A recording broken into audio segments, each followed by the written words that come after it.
আগে কথা শুনো, তারপরে সেটার উত্তর দাও। আমি বলেছি যে আমি সোডিয়ামের এখানে একটা পরমাণুর কথা আমি চিন্তা করলাম। তাহলে সোডিয়ামের পরমাণুর কথা যদি আমি চিন্তা করি, যেহেতু সোডিয়ামের ইলেকট্রনের সংখ্যা 11, প্রথম কক্ষপথে 2টা ইলেকট্রন, দ্বিতীয় কক্ষপথে এখানে তোমার 8টা ইলেকট্রন, তারপরে হইলো তৃতীয় কক্ষপথে তোমার 1টা ইলেকট্রন। এখন আমি বললাম যে প্রথম কক্ষপথের শক্তি এটা হইলো 5 জুল, দ্বিতীয় কক্ষপথের শক্তি এটা হইলো তোমার 8 জুল, তৃতীয় কক্ষপথের শক্তি এটা ধরলাম আমি 12 জুল। এর মানে কি? তোমরা নিঃসন্দেহে জানো যে প্রথম কক্ষপথের যে ইলেকট্রন অবস্থান করছে, প্রত্যেকটা ইলেকট্রন ইন্ডিভিজুয়াল 5 জুল শক্তি নিয়ে অবস্থান করছে। দ্বিতীয় কক্ষপথের প্রত্যেকটা ইলেকট্রন আলাদা আলাদা ভাবে 8 জুল শক্তি নিয়ে অবস্থান করতেছে। এটা মনে করিও না যে 8টা ইলেকট্রন মিলে তার শক্তি 8 জুল। এই প্রত্যেকটা ইলেকট্রনের শক্তি 8 জুল করে। এই দ্বিতীয় কক্ষপথের এই প্রথম ইলেকট্রনের শক্তি 8 জুল, এইটারও শক্তি 8 জুল, এটারও 8 জুল, এটারও 8 জুল, প্রত্যেকটা শক্তি 8 জুল করে। তৃতীয় কক্ষপথে যত ইলেকট্রন আছে প্রত্যেকের শক্তি 12 জুল করে।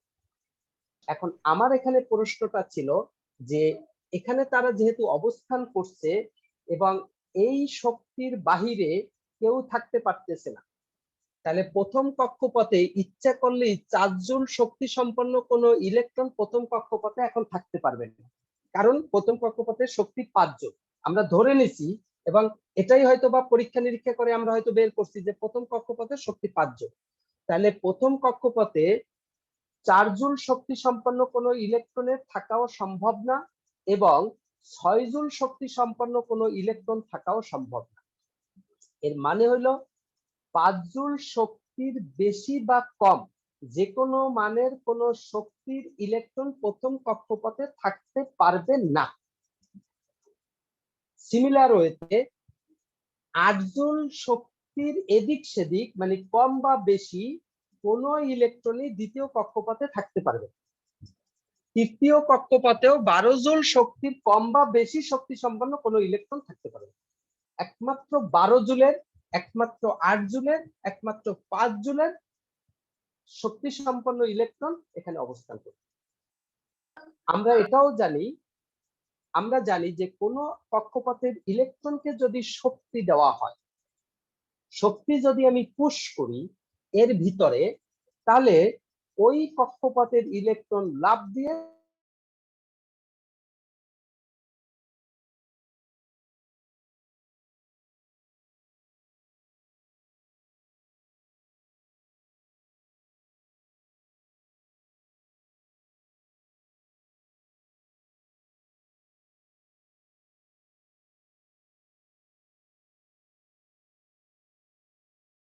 স্যার শোনা যাচ্ছে না।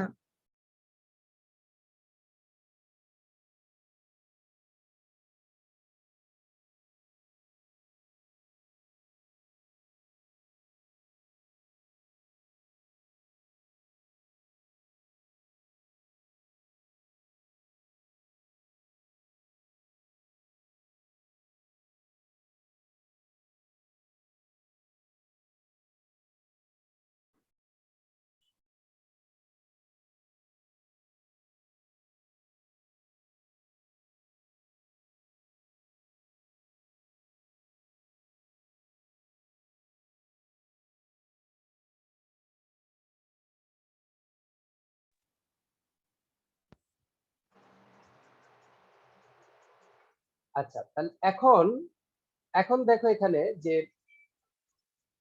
আমরা যদি এই জায়গায় কোনোভাবে শক্তি যদি পুশ করি, তাহলে সে অন্য কক্ষপথে চলে যাবে। আর যদি কোনো কক্ষপথ থেকে শক্তি যদি কেড়ে নেয়, তাহলে সে নিচের কক্ষপথে চলে যাবে। কারণ আমরা জানি যে নিউক্লিয়াস থেকে কক্ষপথের দূরত্ব যত বৃদ্ধি পায় তার শক্তিও তত বাড়ে। তার মানে প্রথম কক্ষপথ থেকে দ্বিতীয় কক্ষপথটা বেশি শক্তিশালী, দ্বিতীয় কক্ষপথ থেকে তৃতীয় কক্ষপথটা আরো বেশি শক্তিশালী।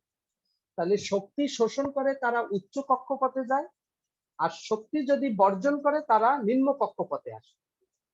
এগুলো আমরা জানি। তাহলে প্রথম কক্ষপথের ইলেকট্রনের শক্তি যেহেতু 5 জুল, দ্বিতীয় কক্ষপথের ইলেকট্রনের শক্তি যেহেতু 8 জুল, প্রথম কক্ষপথের ইলেকট্রন দ্বিতীয় কক্ষপথে এসে থাকবে। তাহলে দ্বিতীয় কক্ষপথে থাকতে গেলে দ্বিতীয় কক্ষপথের যোগ্যতা অর্জন করতে হবে, আর দ্বিতীয় কক্ষপথে থাকার যোগ্যতা হলে শক্তি হতে হবে 8 জুল। তাহলে প্রথম কক্ষপথের ভিতরে যদি আমি 3 জুল শক্তি পুশ করি, তাহলে এই 3 জুল শক্তি প্রথম কক্ষপথের ইলেকট্রন গ্রহণ করে তার শক্তি হলো 8 জুল। সেই 8 জুল নিয়ে তো সে আর প্রথম কক্ষপথে বসে থাকবে না। কেন থাকতে পারবে না? কারণ প্রথম কক্ষপথে থাকার যোগ্যতা হলো 5 জুল শক্তি নিয়ে, তার ভিতরে 8 জুল হয়েছে। 8 জুল শক্তি নিয়ে থাকার জায়গা হইলো দ্বিতীয় কক্ষপথ। এই কারণে সে লাফ দিয়ে দ্বিতীয় কক্ষপথে চলে আসে, কারণ সে আর প্রথম কক্ষপথে তার থাকার যোগ্যতা নেই। সে যোগ্যতা অর্জন করছে দ্বিতীয় কক্ষপথে যাওয়া, সে গেল।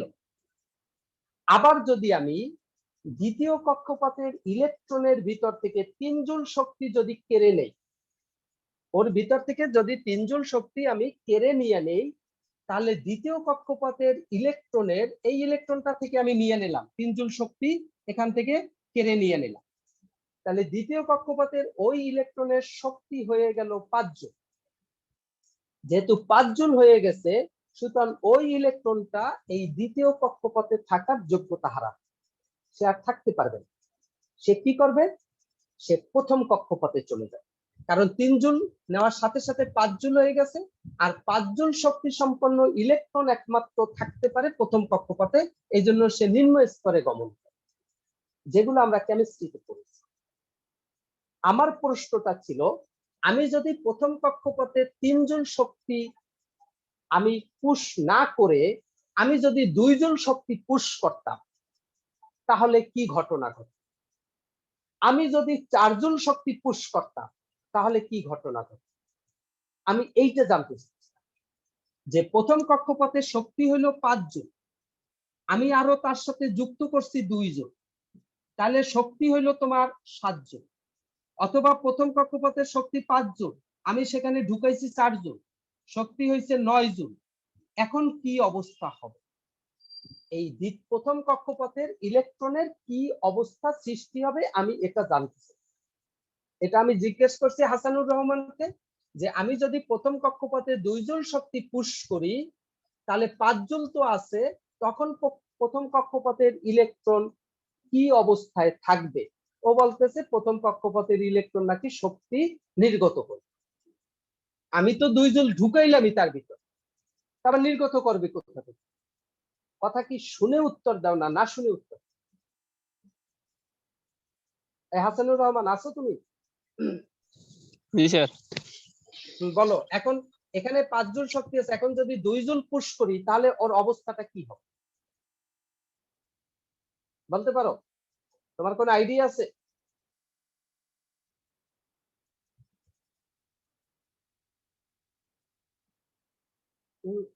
কেমিস্ট্রি হইলো মানে তালি মারছি, কেমিস্ট্রি যখন পড়াইছে বা পড়ছি তখন হইলো তালি দিচ্ছি, সেখানে আর কিছু করি না। এই বলতে পারো, এই লুনা আক্তার মিম, তুমি বলতে পারো এখানে শক্তির কি হবে, ঘটনাটা কি ঘটবে? আসো লুনা আক্তার মিম?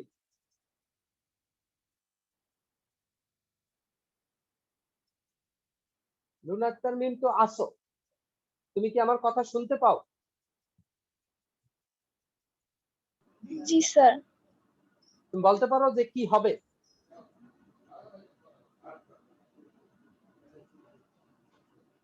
যদি আমি 3 জুল শক্তি দিতাম প্রথম কক্ষপথে, তাহলে কি হইতো? 3 জুল শক্তি দিলে কি হইতো? স্যার তাহলে দ্বিতীয় কক্ষপথে যাইতো। এখন যদি আমি 2 জুল দেই, তাহলে কি হবে? স্যার দ্বিতীয় কক্ষপথেও থাকবে না, প্রথম কক্ষপথেও থাকবে না। তাহলে যাবে কোথায় সে? সে যাবে কোথায়? এবং 2 কক্ষপথের মাঝখানে কোনোভাবে ইলেকট্রন অবস্থান করতে পারে না, জানো? জি সেটাও স্যার। জানো। তাহলে ওর অবস্থাটা কি হবে? এই মুমতাহিনা আছো?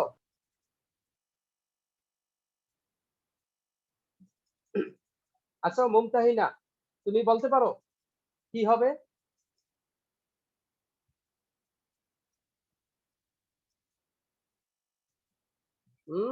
হ্যাঁ মুমতাহিনা আসো, দেখা যাচ্ছে। তুমি বলো দেখি। বলতে পারবো না। আচ্ছা, এই যে নাসা বলতে পারো তুমি? নাসা আছো? মঞ্জিলা নাসা? রেসপন্স নাই, কথা বলবে না। অঞ্জিলা সাহা বলতে পারো?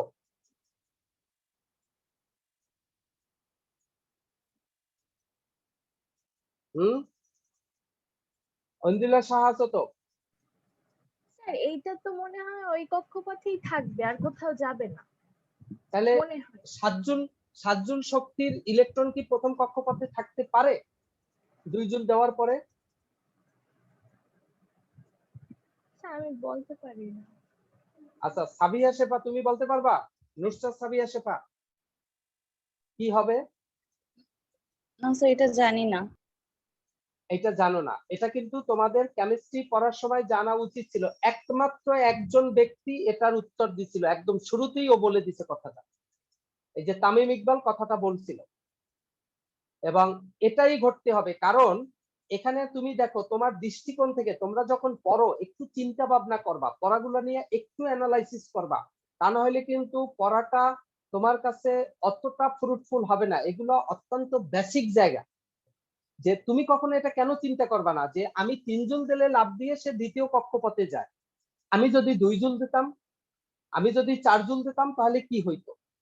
তাহলে যদি 2 জুল তার ভিতরে পুশ করতাম, তার শক্তি 5 জুল। 2 জুল পুশ করার সাথে সাথে হয়েছে 5 আর 2 7 জুল। তাহলে এই 7 জুল নিয়ে সে দ্বিতীয় কক্ষপথেও যেতে পারে না, আবার সে প্রথম কক্ষপথেও থাকতে পারবে না, কারণ প্রথম কক্ষপথে থাকার যোগ্যতা সে হারাইছে। এর মানে হইলো এই 2 জুল দেওয়ার সাথে সাথে এই 2 জুল কোনোভাবেই সে খাবে না, তুমি দিতে পারবা না ওর ভিতরে। এইটা হলো ওখানে বিষয়, যে এখানে তুমি যা খুশি তা ইচ্ছে করলেই করতে পারবা না।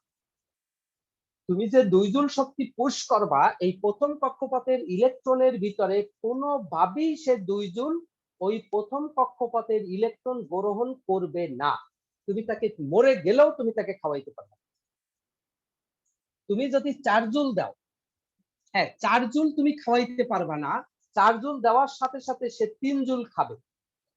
3 জুল খাওয়াইতে তোমার কোনো কষ্ট করা লাগবে না, তুমি দেওয়ার আগে সে নিয়ে নেবে ওই প্রথম কক্ষপথের ইলেকট্রন। কারণ 3 জুল নিতে পারলে সে দ্বিতীয় কক্ষপথে তার তার সে ঠিকানা খুঁজে পায়, সে দ্বিতীয় কক্ষপথে যেতে পারে, কিন্তু বাকি যে 1 জুল সে খাবে না। তাই তুমি 4 জুল পুশ করবা, তুমি 4 জুল পুশ করলেই যে সে 4 জুল নিবে এরকম কোনো কথা নেই। সে তার তার প্রয়োজন অনুযায়ী নিবে, আর যদি তার প্রয়োজন অনুযায়ী সে না পায় সে নিবেই না। আর নিলে সে প্রয়োজন অনুযায়ী নিবে, সে কোনো ফ্র্যাকশনও নিবে না, কমও নিবে না, বেশিও নিবে না, সে তার প্রয়োজন অনুযায়ী নিবে। তাহলে এভাবে কোনো একটা পরমাণুর ভিতরে যখন আমরা শক্তি দিই, আমাদের ধারণা শক্তি দিলেই সে শোষণ করবে, এবং অনেকে এটা মনে করে যে এখানে শক্তি দেওয়ার সাথে সাথে 2 জুল শক্তি নিয়ে যেহেতু সে দ্বিতীয় কক্ষপথে আসতে পারছে না, আসতে গেলে 3 জুল শক্তি লাগতো, তাহলে 2 জুল শক্তি সে খাইলো, খেয়ে এই কক্ষপথে ইলেকট্রন তো ঘোরাঘুরি করতেছে ছুটোছুটি, তখন এই ছুটোছুটি করার সময় নরমালি কাঁপতেছে। তাহলে 5 জুল শক্তি নিয়ে যেভাবে ছুটোছুটি করতেছে, যেভাবে কাঁপতেছে, 7 জুল দিয়ে দেওয়ার সাথে সাথে হয়তো তার ছুটোছুটি বেড়ে যাবে, তার কম্পন বেড়ে যাবে। এইটা আমরা হয়তো অনেকে মনে করি, এবং ওখানেই সে অবস্থান করবে। কিন্তু আপাত দৃষ্টি তুমি একটু সূক্ষ্মভাবে চিন্তা করে দেখো, সেটা কিন্তু সম্ভব না। কারণ 2 জুল দেওয়া মানে তার শক্তি 7 জুল হয়ে যাওয়া, আর 7 জুল হয়ে যাওয়া মানেই হলো তার প্রথম কক্ষপথে থাকার যোগ্যতা হারানো। আবার সে দ্বিতীয় কক্ষপথেও যেতে পারে না, তৃতীয় কক্ষপথে যাওয়ার তো প্রশ্নই আসে না। আবার কোনো ইলেকট্রন প্রথম এবং দ্বিতীয় কক্ষপথের মাঝখানে কোনো জায়গায় থাকতে পারবে না, তাহলে ওর তো একটা জায়গা লাগবে থাকার। তাহলে যেহেতু ওই 2 জুল গ্রহণ করার সাথে সাথে সে রোহিঙ্গা হয়ে যাবে, রোহিঙ্গাদেরও থাকার জায়গা আছে, সে যেহেতু মনে করো পুরো যাযাবার হয়ে যাবে, সে ওই 2 জুলের ধারে কাছে যাবে না, এবং 2 জুল কোনোভাবেই তুমি তাকে গ্রহণ করাতে পারবা না।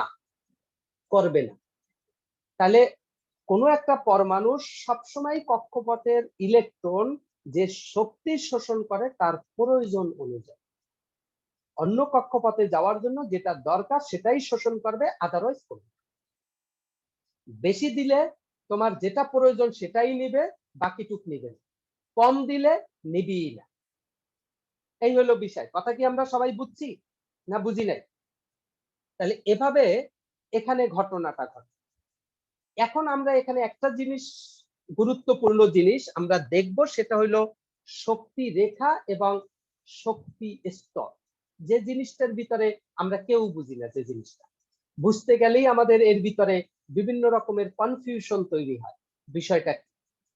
তুমি এখানে শক্তি স্তর, ওই যে তামিম ইকবালও বিষয়টা যেভাবে সংজ্ঞাটার কথা প্রথমেই প্রশ্ন করছে, তার মানে ও শক্তি স্তরের জায়গাটা ও মোটেই ক্লিয়ার না, এবং এই জায়গাটা আমরা ক্লিয়ার করতে পারি না।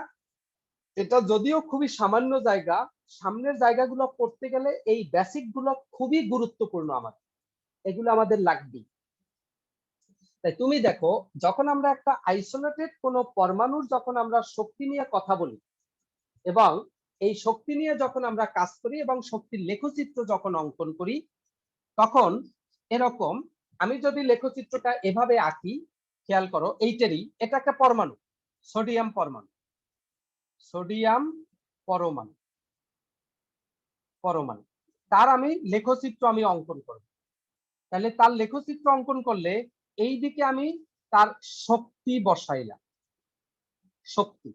আর এক্স অক্ষ বরাবর আমি বসাবো হইলো যে কক্ষপথের, কক্ষপথ কক্ষপথ ও তার ইলেকট্রনের সংখ্যা, ও তার ইলেকট্রন সংখ্যা, ইলেকট্রন সংখ্যা, কক্ষপথ ও তার ইলেকট্রন সংখ্যা। এটা মনে করো প্রথম কক্ষপথের 1 number electron, 2 number, 3 number, 4 number, 5 number, 6 number, 7 number, 8 number. এটা মনে করো ওই যে ধরেছিলাম, এটা ছিল 5 জুল, এটা ছিল 8 জুল, এটা ছিল 12 জুল। মনে করো এইটা হলো 8 জুল, এই হইলো, সরি, এটা ছিল 5 জুল, এই হইলো ছিল মনে করো 8 জুল, এই ছিল মনে করো 12 জুল। তাহলে তুমি যদি লেখচিত্র অঙ্কন করো, তুমি দেখো প্রথম কক্ষপথের 1 নাম্বার ইলেকট্রন তার শক্তি কত জুল? এই চিত্র অনুযায়ী প্রথম কক্ষপথের 1 নাম্বার ইলেকট্রন তার শক্তি কত জুল? কি দেখা যায়? তার শক্তি হলো 5 জুল। তাহলে এইটা হলো তোমার কক্ষপথের ইলেকট্রন সংখ্যা এইগুলা। তাহলে প্রথম কক্ষপথের 1 নাম্বার ইলেকট্রনের শক্তি 5 জুল এখানে আসবে। 1 নাম্বার কক্ষপথের 2 নাম্বার ইলেকট্রনের শক্তি কত জুল? এখানে দেখা যাচ্ছে, সেটাও 5 জুল। তাহলে কত আসবে? সেটা এখানে আসবে। তাহলে আর তো নাই, 1 নাম্বার কক্ষপথে এই 2টি ইলেকট্রন শক্তি বসাই দিছে। এই যে তুমি যদি 2টা শক্তিকে যোগ করো, এরকম একটা রেখা পাওয়া যায়। তারপরে 2 নাম্বার কক্ষপথ, 2 নাম্বার কক্ষপথের 1 নাম্বার ইলেকট্রন তার শক্তি কত জুল? 8 জুল। তাহলে এখানে 8 জুল। 2 নাম্বার কক্ষপথের 2 নাম্বার ইলেকট্রন তার শক্তি 8 জুল। 2 নাম্বার কক্ষপথের 3 নাম্বার ইলেকট্রন শক্তি 8 জুল। 2 নাম্বার কক্ষপথের 4 নাম্বার ইলেকট্রন শক্তি 8 জুল। 5 নাম্বার ইলেকট্রন শক্তি 8 জুল। 6 নাম্বার ইলেকট্রন শক্তি 8 জুল। 7 নাম্বার ইলেকট্রন শক্তি 8 জুল। 8 নাম্বার ইলেকট্রন শক্তি 8 জুল। তাহলে যদি যোগ করি, এরকমের একটা রেখা পাওয়া যায়। তাহলে দ্বিতীয় কক্ষপথেরও একটা লাইন পাওয়া গেল শক্তির, এবং প্রত্যেকের শক্তি 8 জুল। প্রথম কক্ষপথের প্রত্যেকের শক্তি 5 জুল। যদি আমি তৃতীয় কক্ষপথে যাই, তাহলে যদি আমি একটা এরকম লাইন যদি চিন্তা করি, তাহলে সেটা কি হবে? সেটা হবে হলো তৃতীয় কক্ষপথে গেলে তার শক্তি হলো 12 জুল। তাহলে তৃতীয় কক্ষপথের প্রথম ইলেকট্রনের শক্তি এই 12, আর কোনো ইলেকট্রন নাই। তাহলে এরকমের এগুলোকে বলা হয় শক্তি রেখা কক্ষপথে। এইটা হলো শক্তি রেখা। খুব ভালোভাবে খেয়াল করো, এবং একটা পরমাণুর ক্ষেত্রে আমি হিসাবটা করেছি। আমি যদি এখন একটা সোডিয়াম বারের কথা চিন্তা করি, একটা সোডিয়াম দণ্ড বা সোডিয়ামের একটা বস্তু, একটা ফোঁটা নিলাম, একটা ছোট গোলাকার বস্তু নিলাম সোডিয়ামের, বা একটা সোডিয়ামের একটা দণ্ড নিলাম, একটা বার নিলাম। তাহলে সোডিয়ামের যদি আমি একটা বার নিই এরকম, এই সোডিয়াম বারের মধ্যে বলতে পারো কতগুলো সোডিয়ামের পরমাণু আছে? এরকম নিঃসন্দেহে আমরা বলতে পারি হাজার হাজার কোটি অসংখ্য স্যার। সোডিয়াম পরমাণু, অসংখ্য। তাহলে এর ভিতরে এই যে হাজার হাজার কোটি সোডিয়াম পরমাণু অবস্থান করতেছে, তারা কিন্তু এর ভিতরে অবস্থান করতেছে এরকম।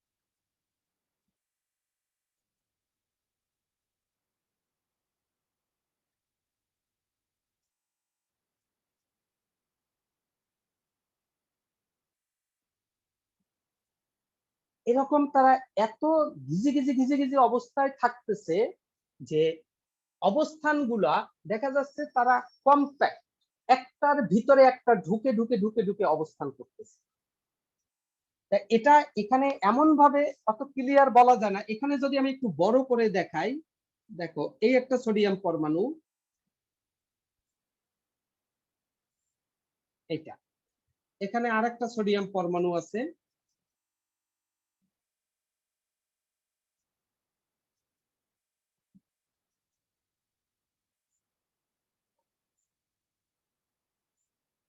এটা।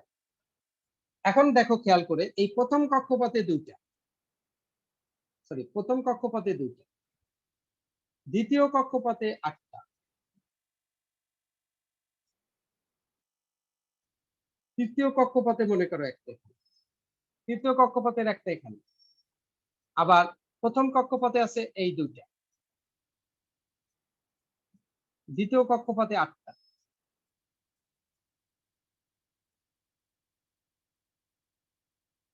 তৃতীয় কক্ষপথে একটা, দুইটা পরমাণু পাশাপাশি আমরা দেখলাম।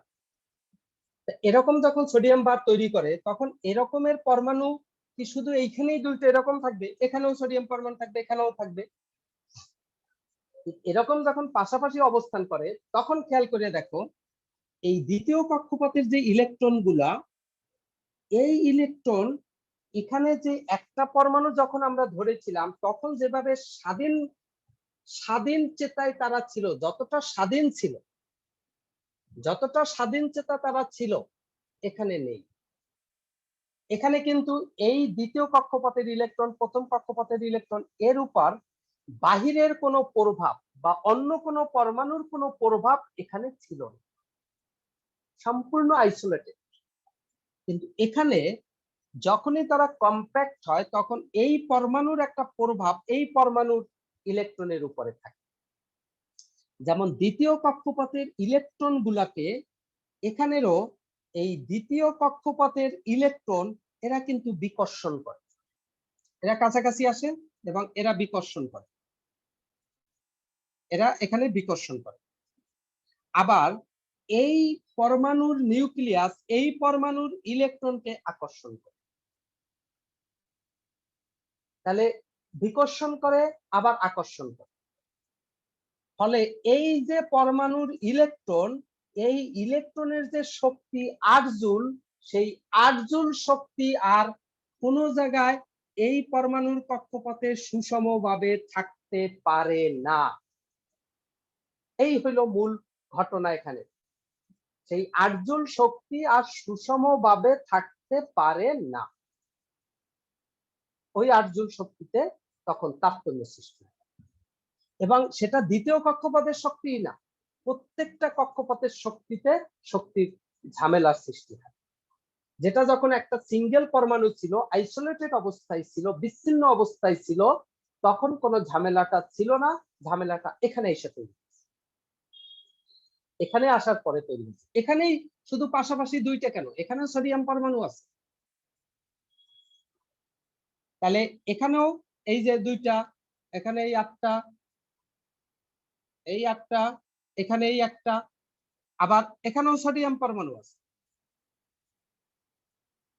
তাহলে এখানেও এই যে 8টা,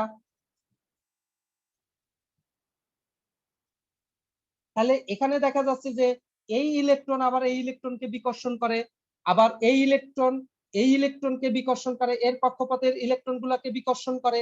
মানে কি ওভারঅল এই কক্ষপথের ইলেকট্রন গুলা পরস্পরের উপরে প্রভাব বিস্তার শুরু করে দেয়। এবং সেটা কখন? যখন এরকম কোন একটা ম্যাটেরিয়াল তৈরি করে সোডিয়াম পরমাণু মিলেমিশে, তখন অনেকগুলো পরমাণুর একত্রিতকরণ হয়, ফলে তাদের ভিতরে একটা প্রভাব তৈরি হয়ে যায়, পারস্পরিক একটা প্রভাব তৈরি হয়ে যায় কক্ষপথের ইলেকট্রনগুলো। কিন্তু এই প্রভাবটা থাকে না কখন? যখন আমরা কোনো পদার্থ চিন্তা না করি, একটা আইসোলেটেড আমরা একটা সোডিয়াম পরমাণু, সিঙ্গেল একটা সোডিয়াম পরমাণু নিয়ে কাজ করি, তখন কি কোনো প্রভাব আছে চারপাশে? নেই। প্রভাবটা কখন থাকে? যখন এরকম ম্যাটেরিয়াল তৈরি। তখন কি ঘটনাটা ঘটে?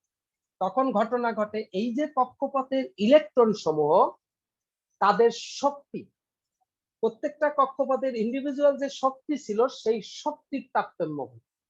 প্রথম কক্ষপথের শক্তি 5 জুল, এই প্রথম কক্ষপথের শক্তি আর 5 জুল থাকে। দ্বিতীয় কক্ষপথের শক্তি 8 জুল, এখানে দ্বিতীয় কক্ষপথের শক্তি আর 8 জুল থাকে। তৃতীয় কক্ষপথের শক্তি এখানে 12 জুল, এখানে আর 12 জুল থাকে না। কি হয়? 12 জুল থেকে বেশি হতে পারে, 12 জুল থেকে কমও হতে পারে। 12 জুল থাকে না, তাহলে কত মানে সেই মানটাও নির্দিষ্ট। যেহেতু দ্বিতীয় কক্ষপথে এখানে 8টা ইলেকট্রন আছে, এই 8টা ইলেকট্রনের শক্তি 8 রকম হয়ে আছে। হয়তো কোন ইলেকট্রনের শক্তি হয় 7.995 জুল, 7.965 জুল, 7.998 জুল, 7. এখানে 8.000 joule, 8.002 joule, 8.01 joule, 8.100 joule, 1 2 3 4 5 6 7, 8.12 joule, এরকমের হয়তো শক্তি পাওয়া যায়। 8টা ইলেকট্রনের এরকম শক্তি পাওয়া যায়। অর্থাৎ মূল যে শক্তিটা ছিল সেই শক্তি থেকে তারতম্য, সেই শক্তিও থাকতে পারে 2-1টা ইলেকট্রন, অথবা সেই শক্তি থেকে একটু শক্তি বেড়ে যায়, অথবা সেই শক্তি থেকে একটু শক্তি কমে যায়। কেন ঘটনাটা ঘটলো? ওই কক্ষপথের ইলেকট্রনের শক্তির তারতম্য কেন ঘটলো? কি সিচুয়েশনে ঘটলো? আমরা কি দেখলাম এখানে? যখন তারা কোনো একটা পদার্থ তৈরি করে, পরমাণু, অনেকগুলো পরমাণু একত্রিত হয়ে যখন কোনো একটা পদার্থ তৈরি করে, তখন ওই যে কক্ষপথ, দ্বিতীয় কক্ষপথের শক্তি, আমরা যখন আগে যখন ধরেছিলাম, যখন পরমাণুটা বিচ্ছিন্ন ছিল তখন আমরা ধরেছিলাম একদম ইউনিফর্ম। দ্বিতীয় কক্ষপথের শক্তি 8 জুল, মানে প্রত্যেকটা ইলেকট্রনের শক্তি 8 জুল করে। বুলেট মেরেও কেউ শক্তিকে কমাতে বাড়াতে পারবে না, 8 জুল 8 জুল। কিন্তু যখনই ওই পরমাণু অনেকগুলা একত্রিত হয়ে একটা পদার্থ তৈরি করে, তখন ওই দ্বিতীয় কক্ষপথের শক্তিটা আর 8 জুল থাকে না, পারস্পরিক আশেপাশের পরমাণুগুলোর প্রভাবের কারণে তখন শক্তিটা ওই 8 জুল থেকে কিছু কমে যায়, অথবা 8 জুল থেকে কিছুটা বেড়ে যায়। এখন যদি আমি তাদের লেখচিত্র অঙ্কন করি এইটার মতো, তাহলে আমি দ্বিতীয় কক্ষপথের শক্তিটা কিরকম পাবো? রেখাটা দেখি। এখন যদি আমি লেখচিত্র অঙ্কন করি, এখানে যদি আমি এই কক্ষপথে এদিক বরাবর 1 2 3 4 5 6 7 8 ইলেকট্রনের সংখ্যা, আর এদিক হইল শক্তি, আর এদিক হইল কক্ষপথের ইলেকট্রনের সংখ্যা 0। তাহলে প্রথম কক্ষপথের শক্তিটা হইল 7. প্রথম এই হইল তোমার, এই হইল 8, এই হইল তোমার, এখানে ছিল হয়তো 5, এই 8, এই হলো 12। তাহলে প্রথম কক্ষপথের শক্তি 8 না, প্রথম কক্ষপথের মানে প্রথম ইলেকট্রনের শক্তি, প্রথম কক্ষপথের না, মানে দ্বিতীয় কক্ষপথের প্রথম ইলেকট্রনের শক্তিটা হইল 7.95। তাহলে এই প্রথম ইলেকট্রনের শক্তি হলো 8 না, 8 থেকে একটু কম। তাহলে 8 এর রেখাটা তো এরকম, তাহলে 8 না, 8 এর থেকে একটু কম, হয়তো এটা। তারপরে দ্বিতীয়টা শক্তি এর থেকে একটু হয়তো বেশি এখানে, তৃতীয়টা শক্তি হয়তো আরেকটু উপরে, চতুর্থটা শক্তি এই এখানে, 5 নম্বরেরটা শক্তি এই যে এর কাছে, 6 নম্বরটার শক্তি এর থেকে হয়তো একটু বেশি এখানে, 7 নম্বরটা শক্তি হয়তো এখানে, 8 নম্বরটা শক্তি হয়তো একটু এখানে বেশি। এখন এগুলো কি আমার যোগ করে একটা রেখা পাওয়া সম্ভব? সম্ভব না। তাহলে আমার সর্বনিম্ন জায়গা এটা, আমি যদি এটা যোগ করি এটা পাওয়া যায়, আর সর্বোচ্চ শক্তি এটা জায়গা, আমি যদি এটা যোগ করি এই লাইনটা পাওয়া যায়।